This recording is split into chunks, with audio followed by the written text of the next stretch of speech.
Bismillahirrahmanirrahim. Assalamualaikum warahmatullahi wabarakatuh. Bismillahirrahmanirrahim. Wassalatu wassalamu ala rasulillah Sayyidina Muhammad bin Abdillah wa ala alihi wa sahbihi wa la hawla wa la quwwata illa billah. Subhanaka la ilma lana illa ma 'allamtana innaka antal alimul hakim. Hari ini pertemuan kita dalam mata kuliah Masail Fiqhiyah, temanya adalah bicara tentang adopsi ya, atau dalam bahasa Arabnya tabani ya. At-tabani atau adopsi itu terkait dengan surat Al-Ahzab ya. Al-Ahzab ayat 3 ya, ayat 3, kemudian ayat 4 dan ayat 6 itu adalah bicara tentang at-tabani atau adopsi ya. Di dalam KAI adalah berkaitan dengan pasal 209 yang terkait dengan namanya wasiah wajibah ya.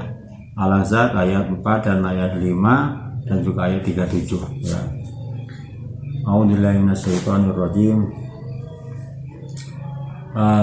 Ma ja'ala Allahu rajulan min qalbayni fi jawfihi wa ma ja'ala azwajakum wallati tayruna minhunna ummahatikum wa ma ja'ala adiyakum abnaakum dzalikum qawlukum bi afwahikum wallahu yaqul haqqu wa huwa yahdis sabil wad'uhum li abaihim waqsatu indallah fa illam ta'lamu abahum fal warqu fitin wa walik wa isa'al junam fi makhtatum bih walakin ma'at qulukum wa kana Allahu ghafurur rahim.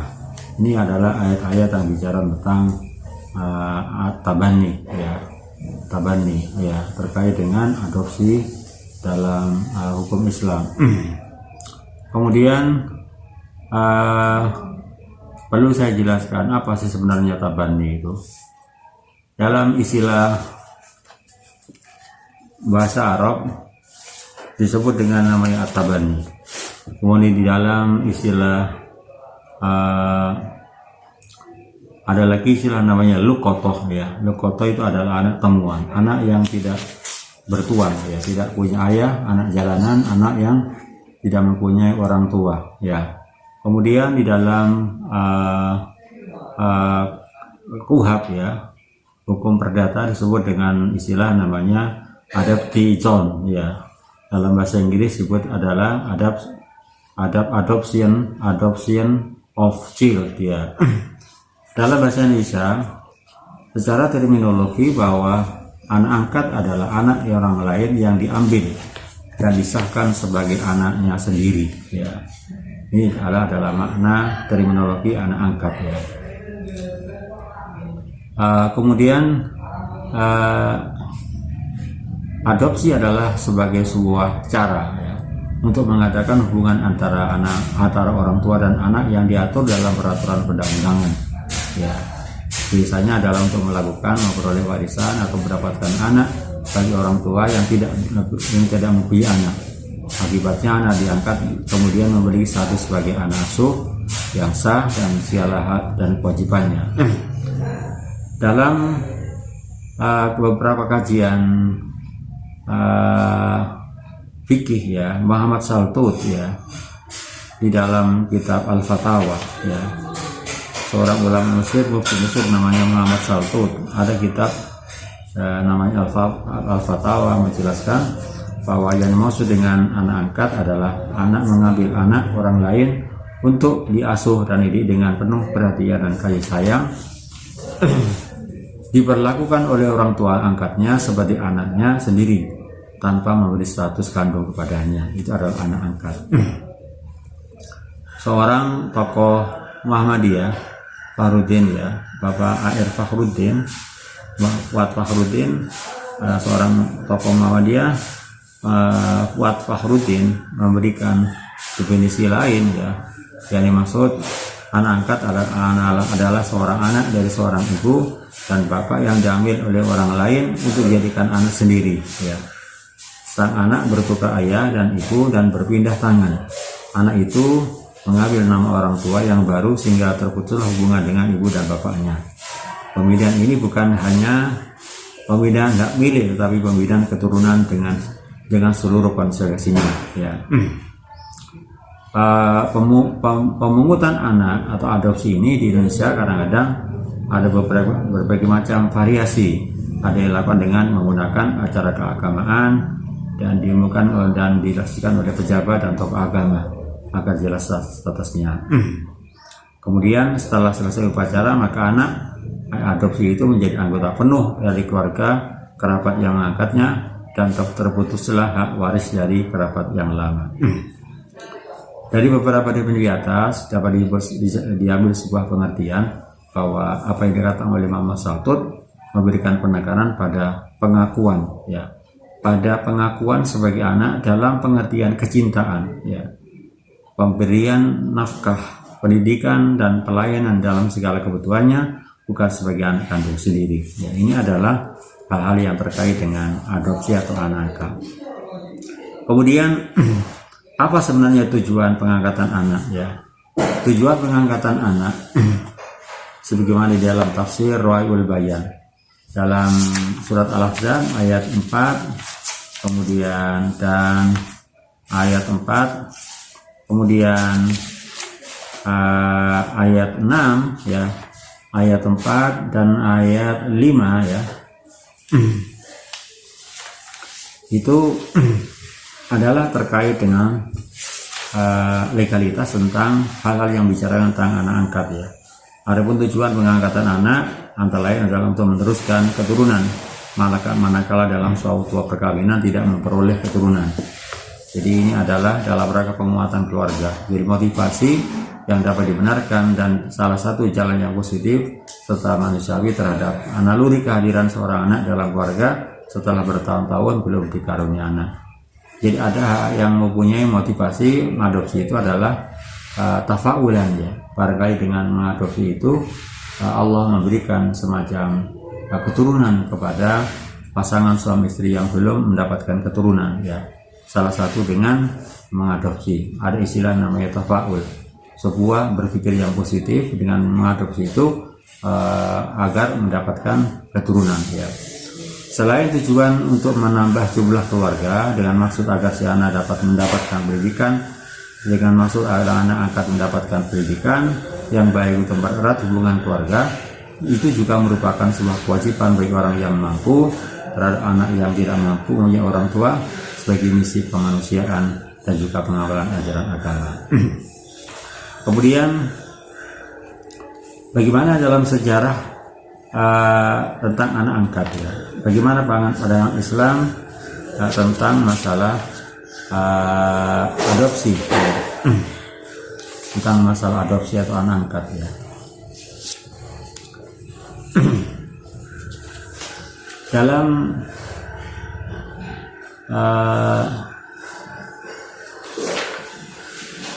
Dalam tafsir Ruwaiyul Bayan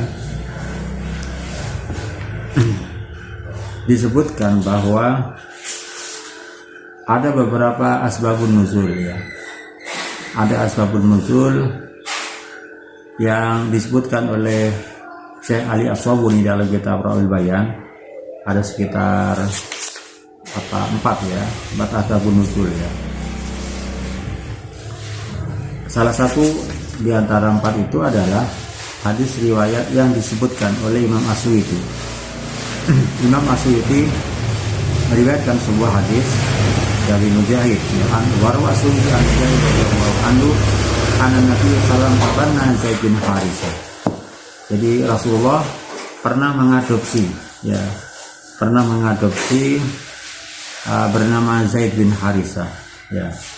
Di mana Zaid bin Harisah ini adalah statusnya budak hadiah dari Khadijah ya. Jadi Rasulullah sebelum menerima kerasulan mempunyai seorang anak bernama Zaid bin Harisah ya.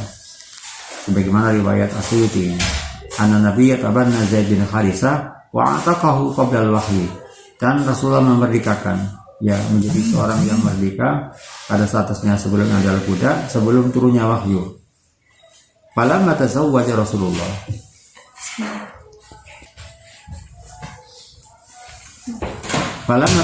Rasulullah, Zainab binta Jakhsin ketika Rasulullah menikahi Zainab binti Jahsin, qala al-yahud wal munafik, orang-orang Yahudi dan munafik memberikan komentar, memberikan sebuah katakanlah kritik ya.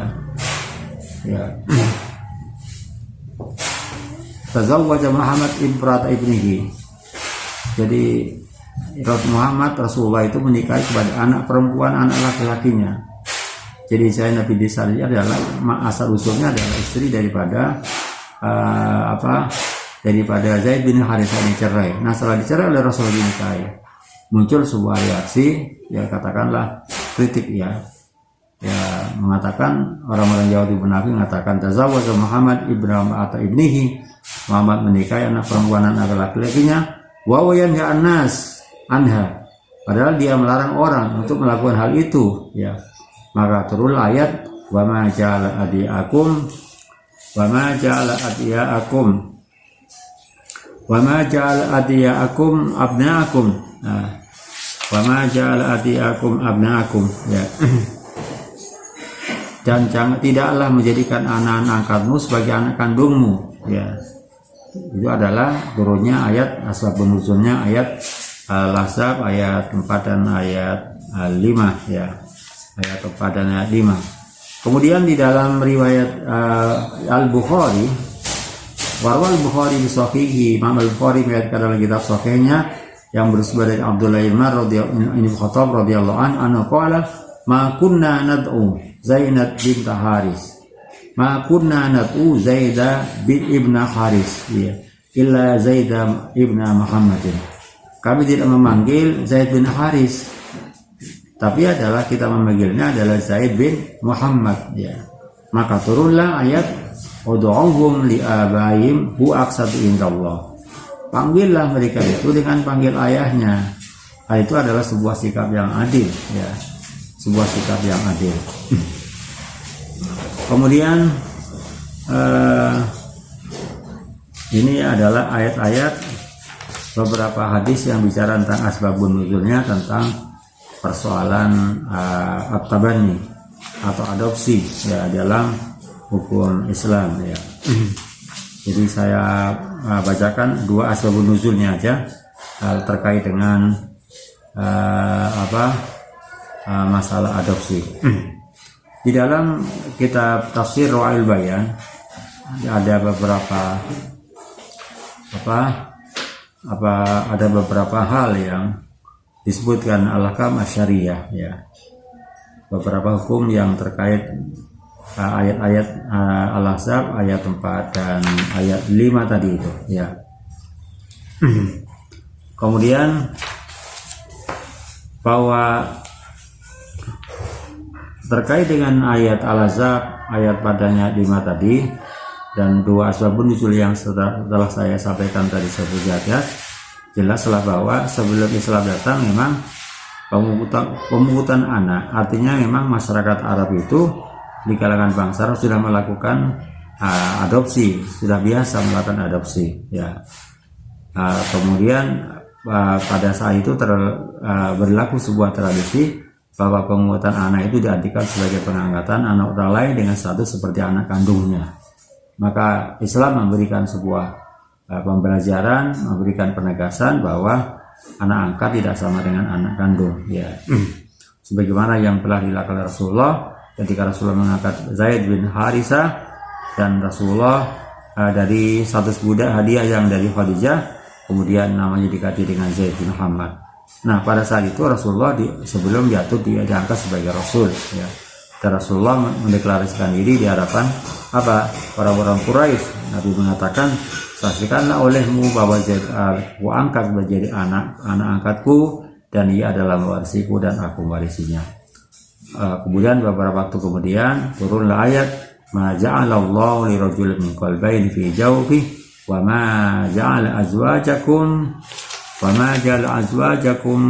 ala yutahhiruna minhu umadikum wa ma ja'ala diyakum abnakum dzalikum qaulukum bi afwahikum ya. Ini adalah ayat yang memberikan teguran terhadap sikap Rasulullah terkait dengan pengangkatan atau adopsi anak. Ayat 4 dan 6 ya, 4 dan 5 tadi itu menerangkan bahwa tentang status kasus Zaid dan Zainab untuk menjelaskan beberapa hal sebagai berikut ya. Pertama, pengangkatan anak dalam tradisi jahiliyah yang memberikan status kepada anak angkat sama dengan anak kandung tidak dibenarkan oleh Islam. Jadi ayat 4 dan 5 itu memberikan sebuah penegasan tentang pemberian status anak angkat dengan anak kandung adalah tidak benarkan dalam Islam. Yang kedua, hubungan antara anak angkat dan orang tua yang mengangkat dan keluarga anak yang diangkat tetap seperti sebelum pengangkatannya, yang tidak mempengaruhi keramahan dan kewarisan baik anak angkat itu dari intern kerabat sendiri seperti di Jawa misalnya, misanan, ponakan segalanya, maupun diambil dari luar lingkungan kerabat. Ini yang dua poin yang kedua. Kemudian dari penjelasan ayat 4 dan 5 Al-Ahzab tadi itu dapat dipahami bahwa yang dilakukan dilarang adalah pengangkatan anak sebagai andung dalam segala hal. Artinya apa? Status anak kandung, anak angkat itu adalah hampir diposisikan sama dengan anak kandung sendiri. Itu yang dilarang dalam Islam. Ya.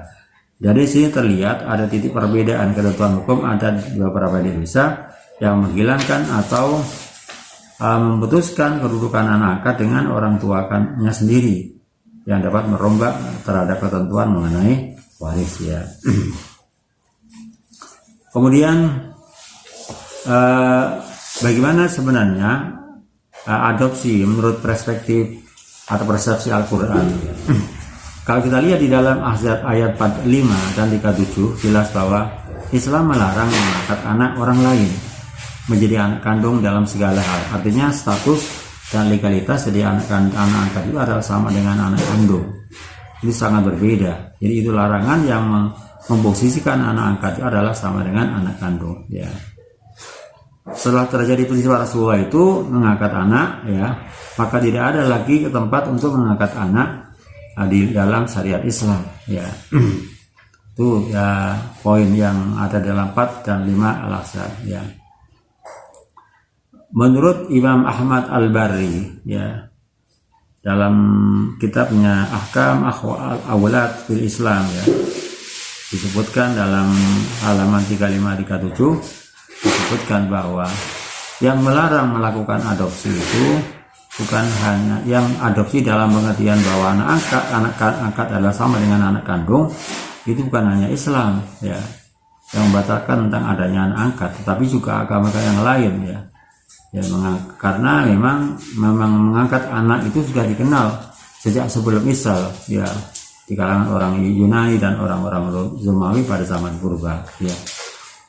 Islam dengan tegas mengharamkan hal itu karena satu, mengangkat anak adalah sebuah kebohongan di hadapan Allah SWT, di hadapan masyarakat Indonesia, dan hanya merupakan kata-kata yang diucapkan berulang kali, tapi tak mungkin akan menimbulkan saya sungguhnya sebagaimana anak kandung sendiri ya.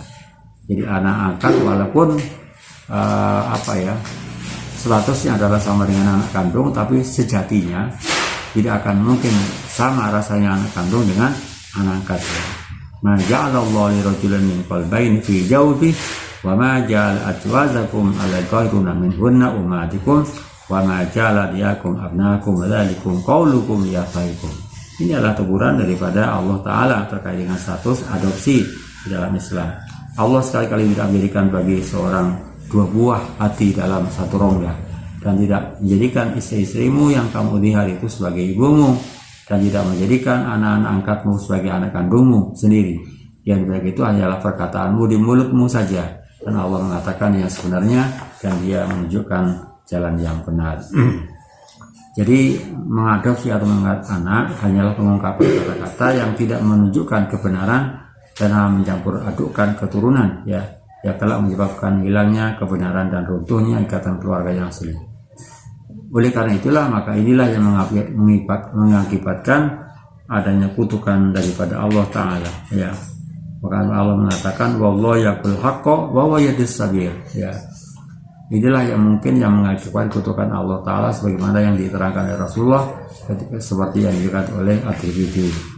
Inna Allah qata'ana kulla haqqin rifaqahu fala wasyata li warisin al-waladu lil kiros wal ahiru al hajaru wa hisabun ala Allah.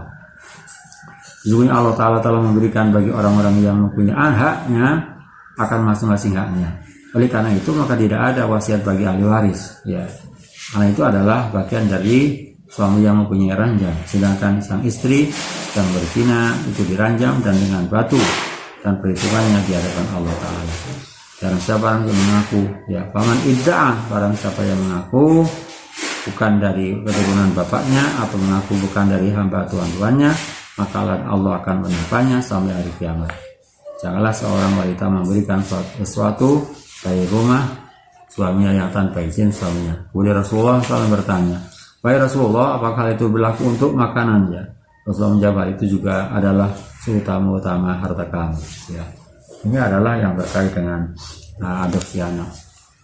Yang kedua, mengangkat anak sering dijadikan sebagai suatu cara untuk menipu dan memisahkan kaum keluarga. Ya, itu misalnya seorang laki-laki yang akan memungut anak sebagai waris harta karyanya dengan biang berarti orang itu tidak memberikan bagian dari harta kepada saudaranya dan ahli waris yang lain yang punya hak dalam harta pusaka menurut ketentuan Allah Ta'ala. Yang ketiga, mengangkat anak dan menetapkan status sama dengan anak kandung menjadi kewajiban dan tugas yang berat bagi keluarga angkatnya. Ya. Ini adalah beberapa hal yang terkait dengan masalah adopsi. Kemudian bagaimana sebenarnya sikap Islam terhadap adopsi, ya? Sikap Islam terhadap adopsi. Islam sebenarnya memerintahkan untuk menyantuni anak-anak terlantar, yaitu anak yatim, ya. Baik yang diketahui dasarnya maupun yang tidak diketahui, ya. Melalui berbagai macam lembaga, misalnya yayasan yatim piatu, beberapa panti-panti asuhan dan segalanya, yang dititipkan kepada keluarga muslim yang dapat dipercaya untuk mengasuh dan mendidiknya. Jadi pengangkatan anak yang diperintahkan adalah yang memberikan tekanan dalam segi kecintaan, pemberian nafkah, pendidikan, dan pelayanan segala kebutuhannya, bukan memperlakukannya sebagai anak kandung sendiri. Jadi yang dilakukan, yang dilanjurkan Islam adalah bukan menjadikan anak angkat sebagai satunya sama dengan anak kandung sendiri, tapi ada dari aspek, ya, adanya kecintaan, memberikan dan pendidikan, dan pelayanan dalam segi kebutuhannya, bukan memperlakukannya sebagai anak kandung sendiri. Pemungkutan anak seperti itu merupakan amal baik yang bisa dilakukan oleh orang-orang yang tidak dianugerahi anak, ya, dengan mendidik anak yang terlantar dan kurang kasih sayang dari keluarganya karena ketidakmampuan orang tuanya.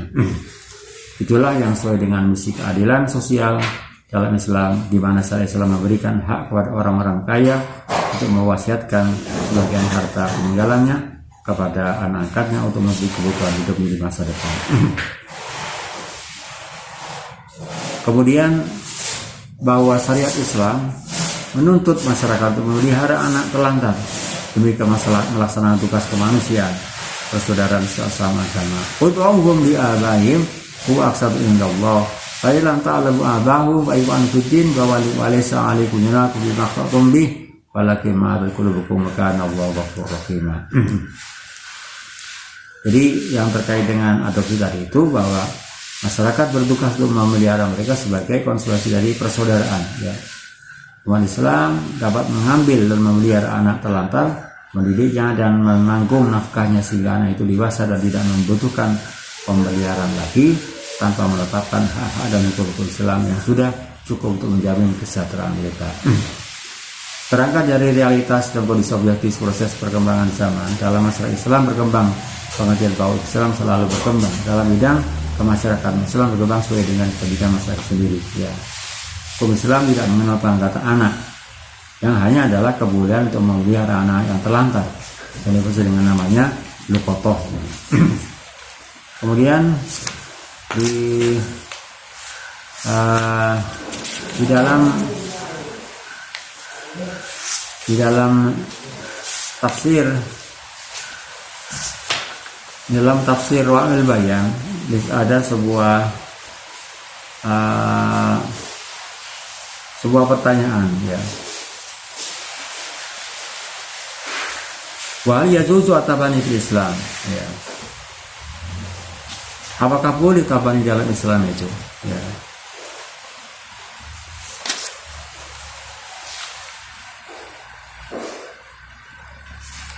Di sini disebutkan ya, kama afdal Islam ad-dihar afdal at-tabani.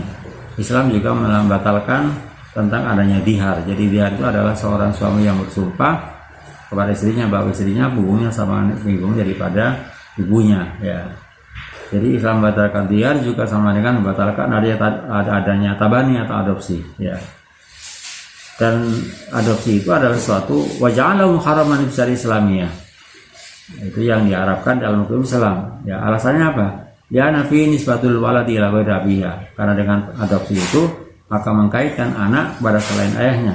Wa huwa minal kabair. Jadi menasabkan anak kepada selain ayahnya itu adalah termasuk bagian daripada dosa besar ya. Wa huwa minal kabair alladzi tujibu asukta walata, yang bisa berimplikasi akan menurunkan adanya kemurkaan dan laknat dari Allah Ta'ala. Dalam sebuah hadis riwayat Bukhari Muslim disebutkan an Sa'ad bin Abi Waqqas radhiyallahu anhu anna Rasulullah qala man idda'a ila ghairi abihi aw intama ila ghairi mawalihi, barang siapa yang mengaku kepada selain ayahnya atau dia menisbatkan kepada maulanya, maka orang itu fa'alaihi lanatullah wal malaikat wa nasi ajmain, dia akan mendapat kutukan Allah Ta'ala dan malaikat serta manusia seluruhnya. La yaqbalullahu min du'surfan wala adlan. Jadi orang yang mengaku mengkaitkan dirinya dengan orang yang selain ayah kandung itu, maka itu adalah sebuah perbuatan yang disebutkan la yaqbalullahu min du'surfan wala adlan. Allah tidak akan menerima ibadah sunnah dan juga tidak akan ibadah wajib ya. Bahkan dalam riwayat hadis yang sahih disebutkan wajabil hadis sahih laisa min rajulin idda'a ghairi abihi wa ya'lam illa kafara. Jadi termasuk golongan umatku orang yang mengaku ya, dia adalah mengkaitkan dirinya, mengaku dirinya, mengklaim dirinya kepada selain ayah kandung sendiri, dan orang itu mengetahui bahwa itu adalah perbuatan yang dusta, perbuatan yang tidak benar, illa kafara, maka statusnya adalah orang yang kafir.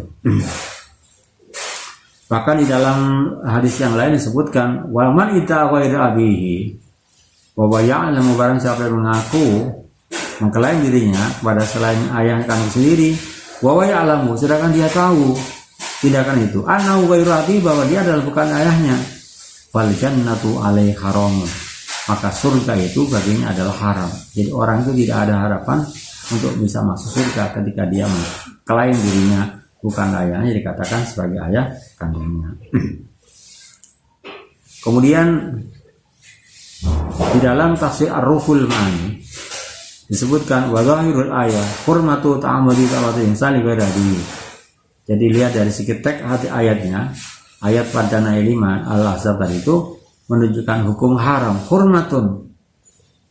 Jadi hukum haram yang orang sengaja mengaku dirinya, menisbatkan dirinya kepada selain ayah kandung sendiri. Wala'ala dzalika idza kana da'watu al-wajhi ladzi kana bil jahiliyah. Hal itu bisa terjadi ketika pengakuan itu adalah terjadi pada masa jahiliyah. Amma ilam yakun kadzalik ya.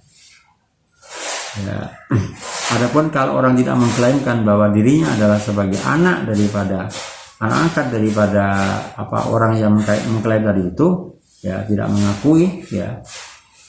Kalau bahwa adopsi hanya sebagai bentuk kemanusiaan ya, bentuk kemanusiaan dan dalam rangka sebagai bentuk aktivitas sosial, kepedulian sosial ya, maka hukumnya dari segi teks hadisnya adalah adamul hurmah, orang hukumnya tidak haram. Kemudian itu adalah beberapa poin di dalam surat Al-Ahzab ayat 4 dan ayat 5. Ma tursidu ilayil ayat. Jadi petunjuk yang ada di dalam surat Al-Ahzab ayat pada ayat 5. 1. Taqwallahi azza wa jalla zadul mu'min, bahwa bertakwa kepada Allah Ta'ala merupakan modal setiap orang mukmin. Wa wasiatullah fil awwalil akhirin, merupakan wasiat Allah Ta'ala kepada orang umat-umat terdahulu dan umat-umat yang belakangan ya. Kemudian Saniyan min syurutil iman tawakkul 'ala Allah. Salah satu syarat iman seorang adalah dia bertawakal kepada Allah Taala. Berserah diri kepada Allah. Wal iltija'u ilaihi fi jamil ahwal aqwat. Berlindung kepadanya dalam semua keadaan dan semua waktu, ya. Yang ketiga adalah id'auratul al-aribah allabi ila fi jawabi qalbani da'wa batilatan, ya. Mukhalifatun lisyari wal aqli. Pengakuan seorang apabila orang itu mengadopsi bahwa nilainya sama dengan anak sendiri adalah sebuah pengakuan yang bohong yang bertentangan dengan syariat dan logika, ya. Yang kelima adalah qur'at tabani, diharamkan mengadopsi dalam Islam. Wa wujubu ta'watil abna wa nisbati ila abihim, dan harus mengkaitkan memanggil nasab anak kepada orang tua sendiri, bukan kepada ayah angkatnya. Yang keenam adalah Allah yarhamni rahimun. Allah adalah zat yang maha kasih sayang. La yuaqidu alabda ala masramin min qat'in.